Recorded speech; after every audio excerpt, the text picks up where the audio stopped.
High বন্ধুরা, চিংড়ি নাকি মাছ নয় জলের পোকা, এই কথাটা সবাই শুনে থাকবেন।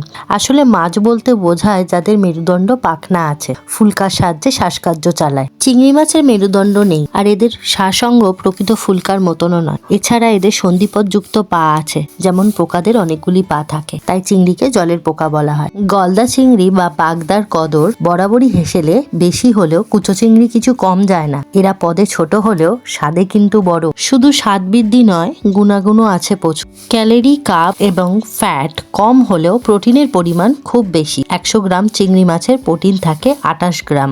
ইটালির একটি জনপ্রিয় রেসিপি হলো প্রন ফেটিউসিন অ্যালফ্রেডো। শুনতে আমার মতন আপনাদেরও খটোমটো লাগলেও ইটালির এটি একটি জনপ্রিয় রান্না, যা পাস্তা, মাখন, চিংড়ি, পনির, রসুনের কিমা, পার্সলে পাতা প্রভৃতি দিয়ে প্রস্তুত করা হয়। ভিডিওটি যদি ভালো লেগে থাকে একটা লাইক করবেন, subscribe my channel. Thank you for watching.